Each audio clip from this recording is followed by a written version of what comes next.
Welcome to अल बाकी academy. आज एक और इम्पॉर्टेंट टॉपिक के साथ हमारा मिलना हुआ है। वो क्या है? वो है पीएच। आज हम ये जानेंगे कि पीएच क्या होता है। सबसे पहले पीएच की शुरुआत कैसे हुई और पीएच हमारी डेली लाइफ में कैसे काम करता है। इन सारी बातों को आज हम डिस्कस करेंगे वन बाय वन। तो सबसे पहले हम जानते हैं कि व्हाट इज पीएच। जैसा आप देख रहे हैं पी एच, इसमें पी स्मॉल है, एच कैपिटल है। P H, what is the mean of P H? पी एच का मतलब होता है power of hydrogen. Power of hydrogen, P H power of hydrogen. ठीक है। P H is equal to minus logarithm hydrogen, यानी हाइड्रोजन का लॉगरिदम निकालेंगे हम। इसको और आसान लैंग्वेज में समझना चाहें तो आप ये समझ लीजिए कि फ्री हाइड्रोजन की हम वैल्यू निकालते हैं, हम उसी को कहते हैं पीएच। अब ये हाइड्रोजन जो होता है, अब आप ये सोचेंगे कि हाइड्रोजन की जो हम कंसंट्रेशन निकालेंगे वो कैसे निकालेंगे और ये किस तरह निकाली जाती है। और एक्चुअल में आप ये देखिए कि जितने भी हम खाने खा रहे हैं उन सब के अंदर कार्बोहाइड्रेट, स्टार्च, फैट, ये सब मौजूद होता है और उसमें पानी भी होता है। और इन सब के मॉलिक्यूलर स्ट्रक्चर पे जब हम गौर करेंगे तो हमको पता लगेगा कि इन सब के अंदर हाइड्रोजन प्रेजेंट है। जैसे हमारा ग्लूकोज है, उसमें भी हाइड्रोजन है। वाटर है H2O, उसमें भी हाइड्रोजन है। अब आप ग्लूकोज देखेंगे C6H12O6, उसमें भी हाइड्रोजन है। इसी तरह स्टार्च के अंदर भी है, फैट के अंदर भी है। प्रोटीन को आप देखेंगे, प्रोटीन में भी हाइड्रोजन है। तो तकरीबन सारे ही खानों में हमारे हाइड्रोजन मौजूद है। इसी तरह जो भी लिक्विड फॉर्म में चीज होगी, जो सॉल्यूशन की फॉर्म में होगी, उसके अंदर भी हाइड्रोजन मौजूद होता है। तो इसी हाइड्रोजन की मौजूदगी की वजह से हम उसकी वैल्यू निकालते हैं, उसकी कंसंट्रेशन उस सॉल्यूशन में कितनी है, उसी को हम कहते हैं पीएच, पावर ऑफ हाइड्रोजन या concentration of hydrogen in a solution. ठीक है ना। इसकी सबसे पहले जो शुरुआत हुई थी, सबसे पहले जो इसको इंट्रोड्यूस कराया था वो SPL सोरेनसन ने कराया था। ये एक डैनिश केमिस्ट था, उसने इसके बारे में सबसे पहले इंट्रोड्यूस कराया। उसने बताया कि कैसे हम किसी चीज़ की पीएच वैल्यू निकाल सकते हैं। और ये पीएच वैल्यू कैसे निकालते हैं हम अभी आपको दिखाएंगे। ये पीएच पेपर की मदद से निकाला जाता है। हमारे पास पीएच पेपर होता है, उसकी मदद से हम पीएच वैल्यू निकाल लेते हैं। अब पीएच क्या है? एक स्केल है। जैसे और चीज़ों को नापने के स्केल होते हैं, जैसे हम ज़मीन को नापते हैं या किसी भी चीज़ को लंबाई नापते हैं तो हम उसको मीटर में नापते हैं। वक्त को नापते हैं, वक्त को मेजर करने के लिए सेकंड का, मिनट का, आवर का हम यूज़ करते हैं। ऐसे ही किसी भी सॉल्यूशन की जो हाइड्रोजन की कंसंट्रेशन है उसको नापने के लिए हम पीएच का इस्तेमाल करते हैं। अब पीएच का इस्तेमाल जो हम करते हैं, हमने उसके लिए एक स्केल बनाया, उसको हम पीएच स्केल कहते हैं। जैसा आप देख रहे हैं इस पीएच स्केल के अंदर ये 0 to 14 तक होता है।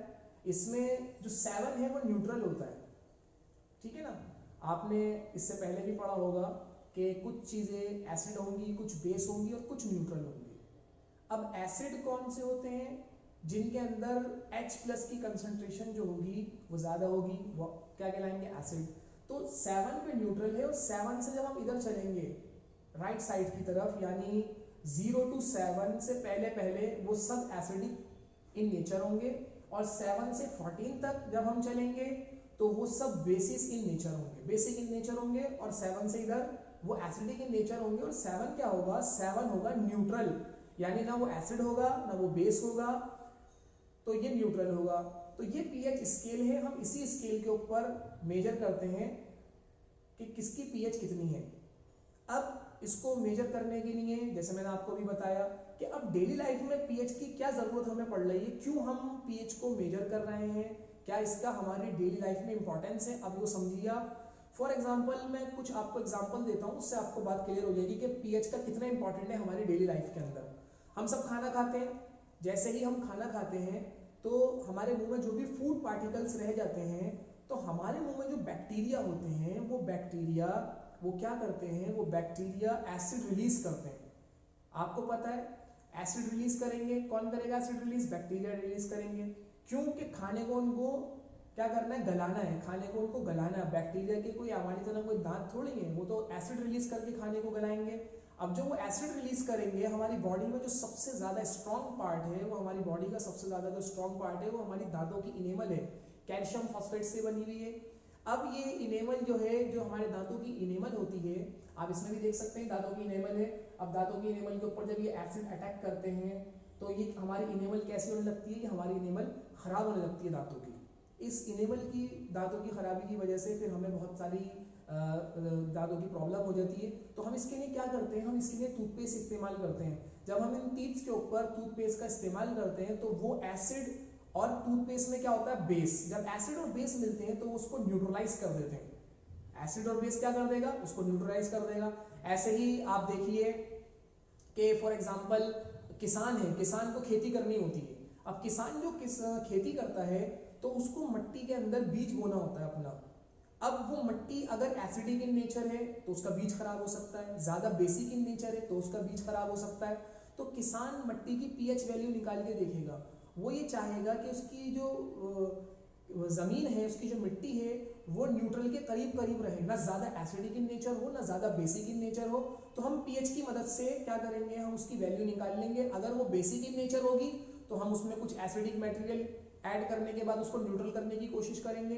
अगर वो एसिडिक इन नेचर होगी तो हम उसके अंदर कुछ बेसिक मटेरियल डालने के बाद उसको न्यूट्रलाइज करने की कोशिश करेंगे।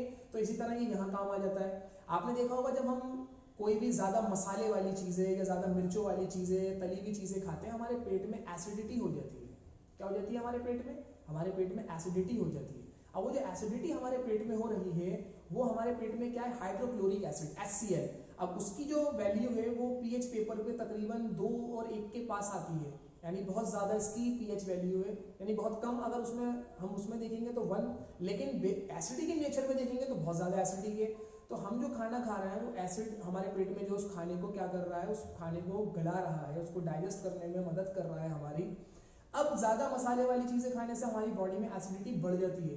तो हम फिर क्या करते हैं, हम इनो और दूसरे जो एंटासिड वगैरह आते हैं हम उसको इस्तेमाल करते हैं। क्यों, जैसे मान लीजिए जितने भी ज्यादातर एंटासिड होते हैं उसके अंदर मैग्नीशियम हाइड्रोक्साइड का इस्तेमाल हम करते हैं, वो बेसिक इन नेचर है।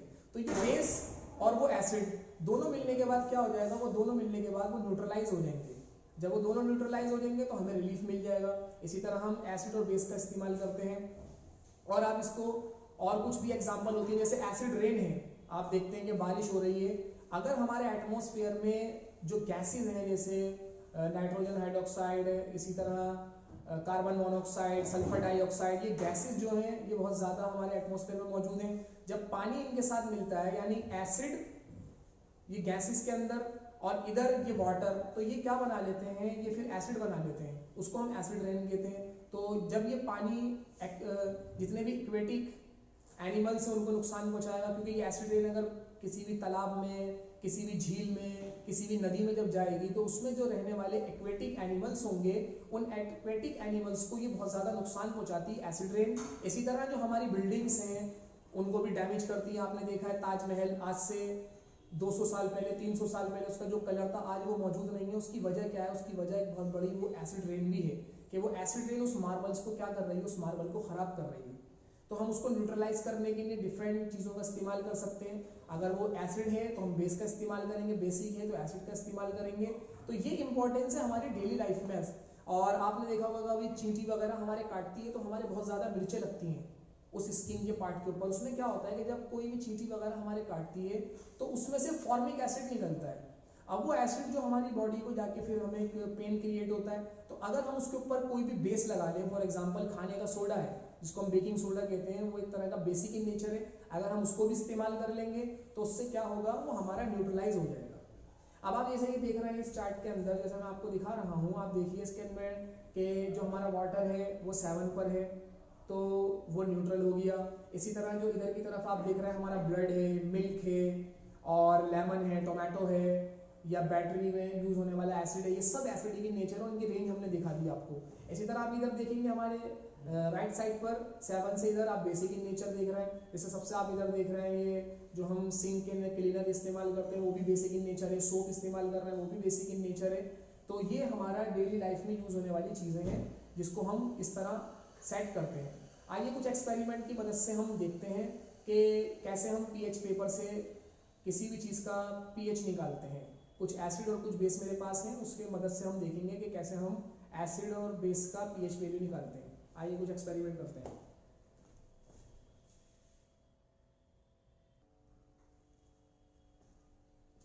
जैसा आप देख रहे हैं मेरे हाथ में ये पीएच पेपर है और इस पीएच पेपर की मदद से ही हम ये चेक करते हैं कि इसका एसिडिक है या बेसिक है।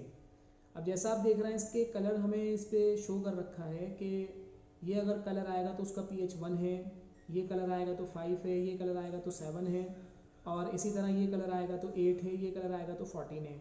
अब हमारे पास कुछ एसिड हैं, हम उसकी मदद से इस पीएच पेपर पे चेक करते हैं कि किसका कितनी एसिडिक यानी पीएच कितना है।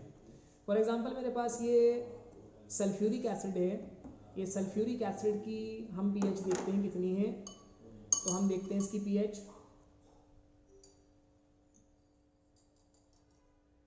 हमने एक ड्रॉप इस पेपर पर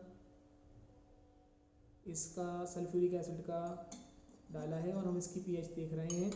जैसा हम इसका कलर देख रहे हैं, इसका कलर चेंज हो गया और इसका कलर चेंज होकर कैसा हो गया, ऑलमोस्ट 1 के पास, यानी 1 जैसा इसका कलर हो गया। तो इसकी पीएच कितनी आ रही है, 1। तो इसका मतलब ये है कि ये स्ट्रॉन्ग एसिड है, इसकी एसिडिटी बहुत ज़्यादा है।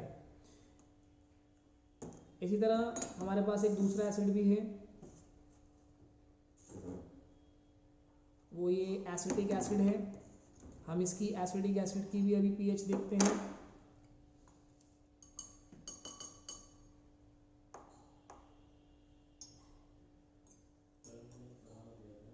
हम इसी पीएच पेपर पे चेक कर लेते हैं।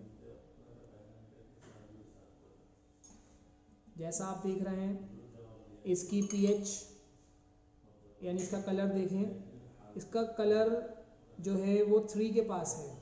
जैसा 3 है तो ऑलमोस्ट इसका कलर 3 से मैच हो रहा है। तो इसकी जो एसिडिटी है वो 1 के मुकाबले कम हो गई, यानी कि एसिटिक एसिड हमारा वीक एसिड होता है।